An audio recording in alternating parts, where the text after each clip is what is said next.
Hello and welcome to Economics Wala. Today's topic would be Pradhan Mantri Suryodaya Yojana.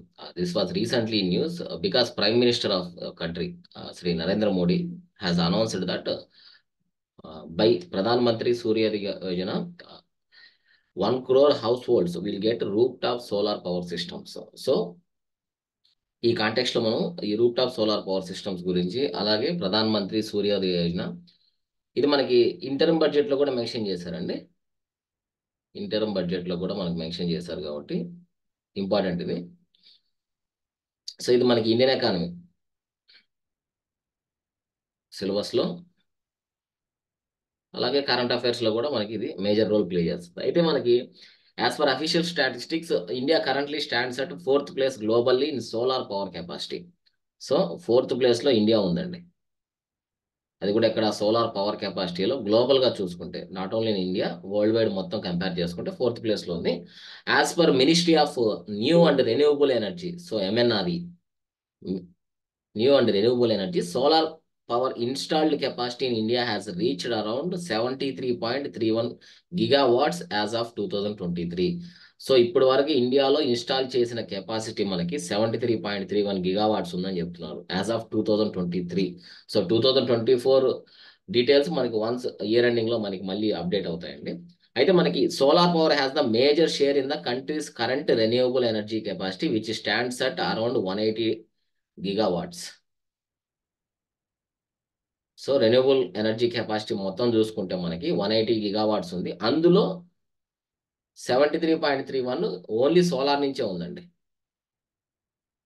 So అయితే ఈ solar promotion కోసం government of India తీసుకున్న various measurements ఏమున్నాయి, అలాగే ఈ రూప్ top solarisation programme మనకి interim budget లో డిస్కస్ చేసింది ఏంటి, ఇవన్నీ కూడా ఒకసారి మనం డీటెయిల్ గా డిస్కస్ చేసుకుందాం. అయితే మనకి total solar capacity, only solar కెపాసిటీలో చూసుకుంటే Rajasthan is the top with 18.7 gigawatts followed by Gujarat అండి. అలాగే మనకి రూప్ టాప్ సోలార్ ఇన్స్టాల్ కెపాసిటీ తీసుకుంటే మనకి 11.0 ఉంది. ఇవన్నీ జస్ట్ ఫ్యాక్చువల్ ఇన్ఫర్మేషన్ అండి. అయితే మనకి గుజరాత్ వచ్చి 2.8 gigawatts tops the roof top solar capacity. So rooftop మీద సోలార్ కెపాసిటీ ఉన్న స్టేట్స్ లో ఫస్ట్ గుజరాత్ ఉంది, దాని తర్వాత మహారాష్ట్ర ఉందండి. సో ఇక్కడ మనకి డీటెయిల్స్ లో చూస్తే గుజరాత్ లో వచ్చి 2.8 ఉంది, దాని తర్వాత మహారాష్ట్రలో 1.7 ఉంది. రిమైనింగ్ స్టేట్స్ అన్ని కూడా ఉన్నాయండి మనకి. ఇక్కడ ఈవెన్ తెలంగాణ స్టేట్ కూడా ఉంది, బట్ ఆంధ్రప్రదేశ్ స్టేట్ అయితే లేదు. ఇక్కడ మనకి టాప్ 10 స్టేట్స్ లో కూడా లేదు హైయెస్ట్ రూప్ టాప్ సోలార్ కెపాసిటీ. సో మనకి రూప్ టాప్ మీద జనరల్ గా ఏదర్ కమ్యూనిటీ లెవెల్లో కావచ్చు, లేదంటే ఇండివిజువల్ హౌస్ లో కావచ్చు, ఇటువంటి దగ్గర రూప్ టాప్ సోలార్ కెపాసిటీ ఇంక్రీజ్ చేసుకునే స్టేట్స్ లో ఫస్ట్ స్టేట్ వచ్చి గుజరాత్ ఉంది. అలాగే దాని తర్వాత మహారాష్ట్ర ఉందండి. మనకి తెలంగాణ స్టేట్ చూస్తే మనకి ఆల్మోస్ట్ 8th ప్లేస్ లో ఉంది, మనకి 8th ప్లేస్ లో ఉంది. అయితే ఈ ప్రధాన మంత్రి సూర్యోదయ యోజన ఇది మనకి రీసెంట్ గా న్యూస్ లో ఉంది కాబట్టి ఈ ఫస్ట్ ప్రధాన మంత్రి సూర్యోదయ యోజన కింద డిస్కస్ చేస్తున్నాం. అయితే ఇదేంటంటే 1 crore poor to middle class households అండి. సో పూర్ నుంచి మిడిల్ క్లాస్ హౌస్ హోల్డ్స్ వరకు. సో ఈ poor to middle class households ఏ విధంగా డిఫైన్ చేస్తారు అనేది there is no proper criteria. So ఈ క్రైటీరియా అనేది మనకు తెలియదు. సో బట్ సెంట్రల్ గవర్నమెంట్ అలాగే స్టేట్ గవర్నమెంట్స్ రెండు కలిపి కూడా ఈ బెనిఫిషరీస్ ఎవరైతే ఉన్నారో వీళ్ళని ఐడెంటిఫై చేస్తారు. సో వన్స్ మనకి ఇది వర్క్ అయిన తర్వాత అప్పుడు మనకు తెలుస్తుంది బెనిఫిషరీస్ ని ఏ విధంగా వీళ్ళు ఐడెంటిఫై చేస్తారు అనేది. With roof top solar panels in a bid to provide electricity from solar energy. So solar energy నుంచి ఎలక్ట్రిసిటీని ప్రొవైడ్ చేసేదానికి 1 crore పూర్ నుంచి మిడిల్ క్లాస్ పీపుల్ ని సెలెక్ట్ చేసుకున్నారండి. అయితే దీనివల్ల సిగ్నిఫికెన్స్, ఇటువంటి స్కీమ్స్ వల్ల what is the significance on government అలాగే మనకి ఎకానమీ మీద ఎటువంటి సిగ్నిఫికెన్స్ ఉంటుందని చూసుకుంటే జనరల్ గా మనకి ఏంటంటే ఫస్ట్ థింగ్ ఏంటంటే కాస్ట్ ఎఫెక్టివ్ అండి. Cost effective. సో ఏ విధంగా కాస్ట్ ఎఫెక్టివ్ అంటే జనరల్ గా మనకి ఎలక్ట్రిసిటీ పేమెంట్స్ ఏవైతే ఉన్నాయో ఈ పేమెంట్స్ అన్ని కూడా మనం రెడ్యూస్ చేసుకోవచ్చు. వన్స్ మనం సోలార్ ప్యానల్స్ ని మనం రెగ్యులర్ మన ఎలక్ట్రిసిటీ దాంట్లోకి ఇంటిగ్రేట్ చేసుకోగలిగితే మనకి పేమెంట్స్ అనేవి చాలా వరకు మనం రెడ్యూస్ చేసుకోవచ్చు. సో దట్ మనకి ఏంటంటే లోయర్ అండ్ మిడిల్ క్లాస్ ఎవరైతే ఉన్నారో ఫ్యామిలీస్ వీళ్ళకి ఈ ఎలక్ట్రిసిటీ బర్డెన్ తగ్గుతుంది. సో ఆ విధంగా ఇట్ ఈస్ కాస్ట్ ఎఫెక్టివ్. అలాగే మనకి దీంట్లో కాస్ట్ ఎఫెక్టివ్ కింద ఏంటంటే మనకి సోలార్ రూప్ టాప్ సిస్టమ్ తీసుకుంటే స్టార్టింగ్ లో మనం ఎప్పుడైతే మన రూప్ టాప్ సోలార్ ని ఇన్స్టాల్ చేయాలనుకుంటామో అప్పుడు మాత్రమే మనం అప్ఫ్రంట్ ఇన్వెస్ట్మెంట్ పెట్టుకోవాలి. అంటే కొద్దిగా ఇన్వెస్ట్మెంట్ మనం చేసుకోవాలి. ఈ ఇన్వెస్ట్మెంట్ కూడా మనకి 60% ఆఫ్ ఇన్వెస్ట్మెంట్ మనకి central government plus state government రెండు కూడా ఇస్తుంది. దాని తర్వాత రిమైనింగ్ 40%లో మనకి ఎవరైతే డిస్కమ్స్ అంటే డిస్ట్రిబ్యూషన్ కంపెనీస్ మనకు స్టేట్ లెవెల్లో వర్క్ చేస్తాయి కదా, ఈ కంపెనీస్ కూడా ఏం చేస్తాయంటే చాలా వరకు ఇన్స్టాల్ చేసేదానికి మన దగ్గర పేమెంట్ తీసుకోదు. వన్స్ మీరు సోలార్ ప్యానల్స్ ఇన్స్టాల్ చేసుకొని మీకు వచ్చిన ఎనర్జీని మీరు యూజ్ చేసుకున్న తర్వాత remaining what ever the energy మీరు మళ్ళీ వాళ్ళకి గ్రిడ్ ద్వారా వాళ్ళకి రిటర్న్ సేల్ చేసేస్తారు అనుకోండి. సో మీకు ఇక్కడ ఈ అమౌంట్ కూడా పే చేసే అవసరం ఉండదు. బేసిక్గా ఇది జనరల్ గా ఈ విధంగా వర్క్ అవుతుంది ప్రధాన మంత్రి సూర్యోదయ యోజన అనేది. అలాగే మనకి గవర్నమెంట్స్ పోస్ట్ కోవిడ్ తర్వాత ఆత్మనిర్భర్ భారత్ యోజన అని చెప్పి చాలా ప్రెస్టీజియస్ గా తీసుకెళ్తున్నారు. అంటే సెల్ఫ్ రిలయంట్ ఇండియా అండి. సో ఈచ్ అండ్ ఎవ్రీథింగ్ కూడా మనం డిపెండ్ అవ్వాల్సిన అవసరం లేదు. ఎందుకంటే మన అన్ని సోలార్ రిచ్ నేషన్స్ చెప్పాలంటే. సో సోలార్ రిచ్ నేషన్స్ కాబట్టి మన దగ్గర ఉన్న సోలార్ పొటెన్షియల్ ని మనం యూటిలైజ్ చేసుకోవచ్చు. సో యూటిలైజ్ చేసుకొని సో దట్ మనకి ఏంటంటే సెల్ఫ్ ఇండిపెండెంట్ గా మనం కూడా బిహేవ్ చేయొచ్చు. సో మనకి ఇక్కడ ఎనర్జీ సెక్యూరిటీ కూడా ఇష్యూ లేకుండా ఉంటుంది. సో ఎందుకంటే మన దగ్గర త్రూఅవుట్ 365 డేస్ మనకి సోలార్ రేడియేషన్ ఉంటుంది కాబట్టి సోలార్ రేడియేషన్ ద్వారా మనకి ఈ సోలార్ ప్యానల్స్ వర్క్ అవుతాయి. సో ఈ విధంగా మనం సెల్ఫ్ రిలయంట్ గా ఇండియాలో మనకి ఆత్మనిర్భర్ భారత్ ఏదైతే ఉందో అంటే సెల్ఫ్ రిలయంట్ అనే దాన్ని ఎనర్జీ సెక్టర్ లో మనం ఇంప్లిమెంట్ చేసుకోవచ్చు. సో ఇది వన్ ఆఫ్ ద సిగ్నిఫికెన్స్ అని చెప్పొచ్చు. తర్వాత మూడోది వచ్చి మనకి అడిషనల్ ఇన్కమ్ అండి. సో అడిషనల్ ఇన్కమ్ అనేది ఎలా వర్క్ అవుతుందంటే జనరల్ గా మనకి పర్ సపోజ్ సోలార్ ఇన్కమ్ మనకి సోలార్ ద్వారా ఒక 4 వాట్స్ లేదంటే 5 వాట్స్ అనుకుందాం ఫర్ సపోజ్ మనకి రోజు మనకు వచ్చే ప్రొడక్షన్. దీంట్లో మనకి 2 to 3 వాట్స్ మాత్రమే మనకి హౌస్ హోల్డ్ కి అవసరం ఉంది. సో రిమైనింగ్ బ్యాలెన్స్ ఏదైతే ఉందో ఈ బ్యాలెన్స్ మొత్తం కూడా మనకి సోలార్ గ్రిడ్ కి మనం సేల్ చేస్తాం. ఈ సోలార్ గ్రిడ్ కి ఏ విధంగా సేల్ చేస్తామంటే మనకి జనరల్ గా నెట్ మీటర్స్ అని ఉంటాయండి. సో ఈ మీటర్స్ ఏంటంటే ఏ విధంగా క్యాలిక్యులేట్ చేస్తాయంటే మనకి ఎంతవరకు అయితే ఎనర్జీ మనకు అవసరం ఉందో ప్రొడక్షన్ అలాగే మన యూసేజ్ ఎంతవరకు ఉందో దాని తర్వాత మనకి రిమైనింగ్ ఏదైతే మిగిలిందో ఆ రిమైనింగ్ అంతా వీళ్ళు ఏం చేస్తారంటే సోలార్ గ్రిడ్కి కనెక్ట్ చేసుకుంటారు. సో ఈ రిమైనింగ్ బ్యాలెన్స్ అమౌంట్స్ మాత్రం మీకు పే చేస్తారు. సో ఈ విధంగా మీరు అడిషనల్ ఇన్కమ్ కూడా పొందొచ్చు. సో జనరల్ గా మనకి ఇండియాలో ఏంటంటే ఏదైనా ఒక స్టేట్ కానీ ఒక గవర్నమెంట్ కానీ లేదంటే ఒక పర్సన్స్ కానీ ఒక ఆర్గనైజేషన్స్ కానీ ఏవైనా ఇలాంటి సక్సెసివ్ గా ఇంప్లిమెంట్ చేస్తున్నాయని చెప్తే కూడా ఇదేంటంటే ఒక రకంగా మ్యాసివ్ నేషనల్ క్యాంపెయిన్ కింద కూడా యూజ్ అవుతుంది. సో త్రూఅవుట్ కం త్రూఅవుట్ కంట్రీ కంప్లీట్ గా నేషనల్ క్యాంపెయిన్ కింద ఏంటంటే ఈ స్కీమ్ ని మనం ఇంప్లిమెంట్ చేసేయచ్చు.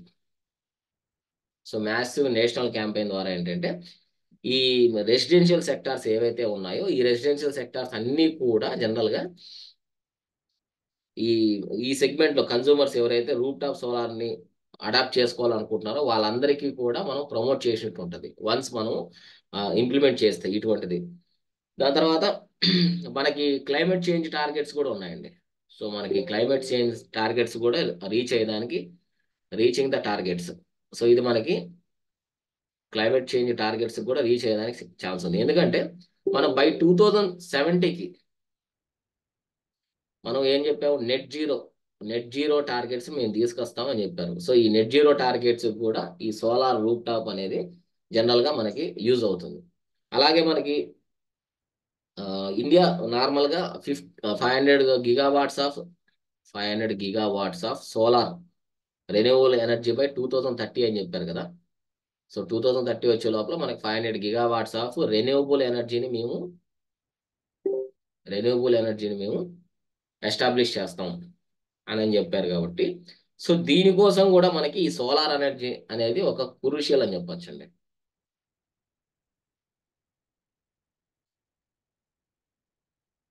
అలాగే మనకి ఎలక్ట్రిసిటీ కాస్ట్ ఆల్రెడీ మనం చూసాం ఎలక్ట్రిసిటీ కాస్ట్ కూడా మనం రెడ్యూస్ చేసుకోవచ్చు. సో దట్ రిమైనింగ్ మిగిలిన units of electricity generation from solar rooftops will sell back to solar grids అండి. ఆ గ్రిడ్స్ మనం చేయడం వల్ల కూడా ఏంటంటే మనకి అడిషనల్ గా ఇన్కమ్ కూడా వస్తుంది.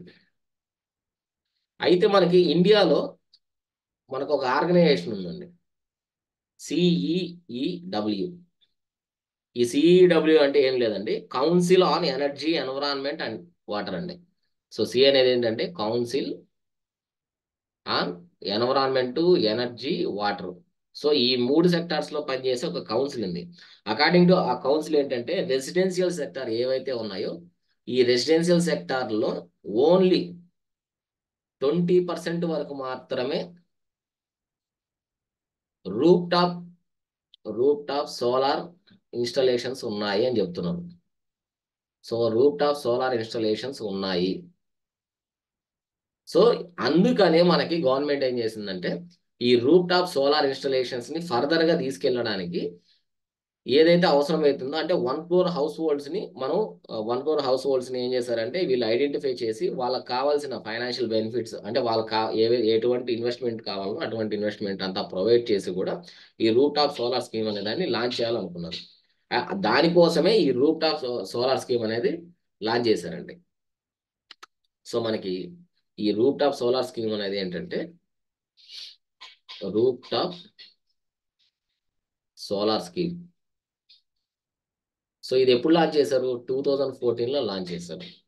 సో దీని కన్సర్న్ మినిస్ట్రీ ఎవరు? మినిస్ట్రీ ఆఫ్ రెన్యూవబుల్ ఎనర్జీ, అలాగే స్టేట్ గవర్నమెంట్స్ అంటే రెస్పెక్టివ్ స్టేట్ గవర్నమెంట్స్, అలాగే స్టేట్ గవర్నమెంట్స్ లో పనిచేసే డిస్కామ్స్. అంటే డిస్కామ్స్ అంటే ఏం లేదండి, డిస్ట్రిబ్యూషన్ కంపెనీస్, ఎలక్ట్రిసిటీని డిస్ట్రిబ్యూటింగ్ ఏవైతే చేస్తున్నాయి కంపెనీస్, ఆ డిస్ట్రిబ్యూటింగ్ కంపెనీస్ అన్ని కూడా దీంట్లో ఉంటాయి. అయితే ఇది మనకి 2014 నుంచి 2022 వరకు ఈ రూప్ టాప్ సోలార్ స్కీమ్ అనే దాన్ని తీసుకురావడం జరిగింది. అయితే ఇది వీళ్ళు టార్గెట్ ఎంత పెట్టుకున్నారంటే 40 GW ఆఫ్ సోలార్ కెపాసిటీని మనం అచీవ్ చేయాలనుకున్నారు. బట్ 2022కి మనకి చేయలేకపోయారు. అయితే దీన్ని ఏం చేశారంటే 2026కి మళ్ళీ ఎక్స్టెండ్ చేశారు, అంటే 4 years ఎక్స్టెండ్ చేశారు. అయితే ఇది మనకి ఇక్కడ ఏంటంటే సెంట్రల్ గవర్నమెంట్ ఏం చేస్తుందంటే సెంట్రల్ ఫైనాన్షియల్ అసిస్టెన్స్ ఇస్తుందండి. Financial assistance.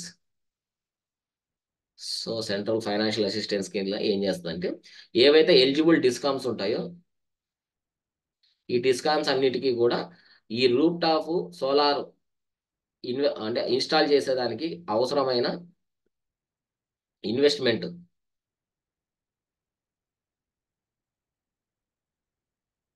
వీళ్ళు ఫెసిలిటేట్ చేస్తారు.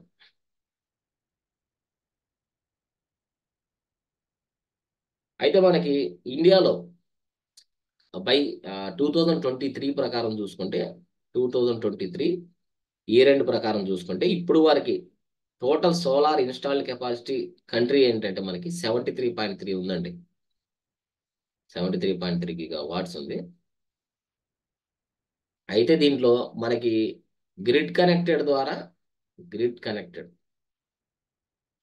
కనెక్టెడ్ సోలార్ వచ్చి మనకి దీంట్లో ఓన్లీ 11 GW మాత్రమే ఉంది. సో ఇవి some of the important indicators, అంటే some of the important factors అని కూడా చెప్పొచ్చు.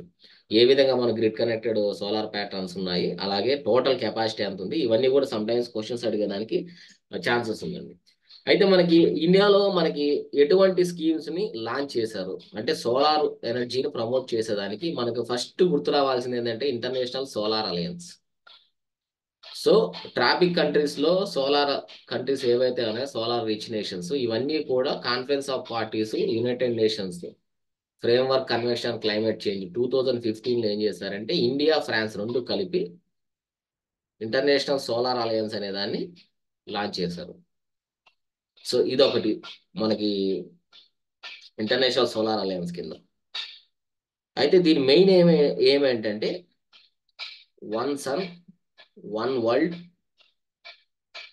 1 grid. సో జనరల్ గా మీకు స్టేట్మెంట్స్ సమ్ టైమ్స్ ఎలా వస్తాయంటే 1 sun 1 world లేదా 1 grid అనేది దేనికి సంబంధించింది, ఇంటర్నేషనల్ సోలార్ అలయన్స్ కి సంబంధించిందా లేదంటే వేరే ఏదైనా కాన్ఫరెన్స్ కి సంబంధించి అని అడుగుతారు. సో ఇటువంటివి కూడా ఇంపార్టెంట్ మనకి. దాని తర్వాత మనకి సెకండ్ వచ్చి PM Kusum scheme. PM Kusum scheme. So ఇవన్నీ రెగ్యులర్ గా న్యూస్ లో ఉండే స్కీమ్స్ అండి మనకి. అయితే ఈ పిఎం కుసుమ్ స్కీమ్స్ ఏంటంటే ఫార్మర్స్ ని ఎక్కువ ఎంకరేజ్ చేస్తారు. ఫార్మర్స్ కి ఏవైతే బేరన్ ల్యాండ్స్ ఉంటాయో ఈ బేరన్ ల్యాండ్స్ లో సోలార్ ఇన్స్టాలేషన్ కి వాళ్ళకి ప్రమోట్ చేస్తారు. Solar installation. వీళ్ళు కూడా సేమ్.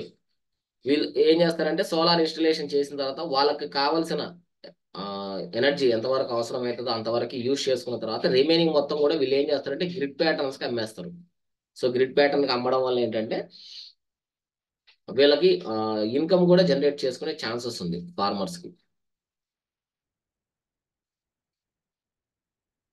ఇదొకటి.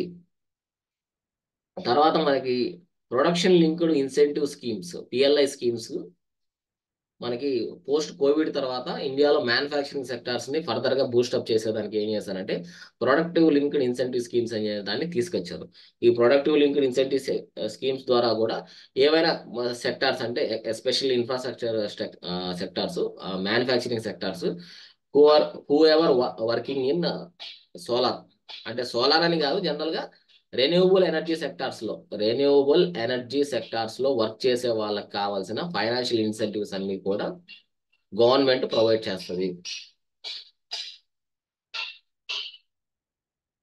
ఇదొక ఇదొక స్కీమ్ మనకి. అలాగే మనకి రెగ్యులర్ గా మనం ఎక్కడన్నా బయటకు వెళ్ళినప్పుడు మనం జనరల్ గా అబ్జర్వ్ చేస్తుంటాం కెనాల్స్. సో ఇక్కడ కెనాల్ కూడా ఉందండి. Canal bank, canal top scheme కూడా ఉంది ఒకటి. Canal bank and top scheme.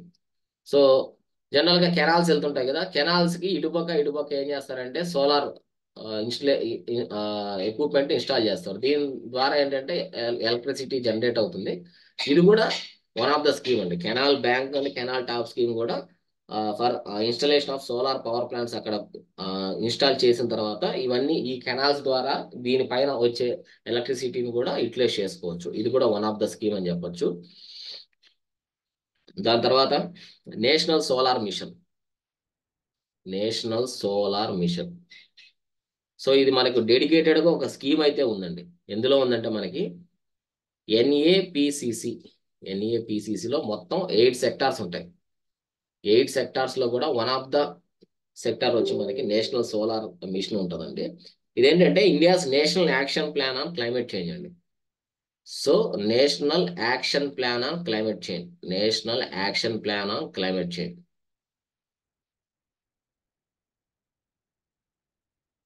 So ఈ ఎన్ఏపిసిసి ద్వారా దీంట్లో 8 సెక్టార్స్ ని ఐడెంటిఫై చేశారు. ఈ 8 సెక్టార్స్ లో కూడా మనకి వన్ ఆఫ్ ద సెక్టార్ వచ్చి మనకి నేషనల్ సోలార్ మిషన్ అండి. అలాగే మనకి లాస్ట్ 2 to 3 years లో మనకి చాలా వరకు సోలార్ పార్క్ స్కీమ్స్ అని న్యూస్ లో కూడా ఉన్నాయి స్కీమ్స్ అనేటివి. సో అంటే large scale solar power projects అంటే ఒక పార్క్స్ మాదిరిగా ఎంటీ ల్యాండ్స్ లో ఒక పార్క్స్ టైప్ మనకు రెగ్యులర్ గా పార్క్స్ ఏ విధంగా అయితే ఉంటాయో అమ్యూజ్మెంట్ పార్క్స్ టైప్ ఇలా మనకి ఏం చేస్తారంటే లార్జ్ స్కేల్ ల్యాండ్స్ లో ఏం చేస్తారు వీళ్ళు సోలార్ పార్క్స్ అనేటివి క్రియేట్ చేస్తారు. అంటే ఆ వీటికి కావాల్సిన ఇన్ఫ్రాస్ట్రక్చర్ కానీ అలాగే నియర్ బై గ్రిడ్ కనెక్టివిటీ ఏదైనా గ్రిడ్ ఉందా వీళ్ళకి, సో దట్ ఇక్కడ వీళ్ళు జనరేట్ చేసిన ఎలక్ట్రిసిటీని మొత్తం కూడా గ్రిడ్ కి రీచ్ అయ్యే మాదిరిగా గ్రిడ్ కూడా కనెక్టివిటీ వీళ్ళు చేస్తారు. బట్ దీనికి కావాల్సిన ఫైనాన్స్ కూడా మొత్తం గవర్నమెంట్ అంటే central government plus state governments రెండు కూడా కాంట్రిబ్యూట్ చేసుకుంటాయండి. సో ఇది సెంట్రల్ స్పాన్సర్డ్ స్కీమ్ కింద కూడా వర్క్ అవుతుందండి. సో ఇది ఎవ్రీథింగ్ అబౌట్ మనకి ప్రధాన్ మంత్రి సూర్యోదయ యోజన. రీసెంట్ గా 1 crore హౌస్ హోల్డ్స్ ని ఏ విధంగా వాళ్ళు ఐడెంటిఫై చేస్తారు, దాని తర్వాత దానికంటే ముందు రూప్ టాప్ సోలారైజేషన్ స్కీమ్ అనేది ఎప్పుడు లాంచ్ అయింది, దాన్ని ప్రమోట్ చేసేదానికి government of India and various governments and sub national లెవెల్లో ఏ విధంగా హౌ డిడ్ దే వర్క్ అనేది this is everything about solar schemes అండి. Thank you for watching class. Have a nice day.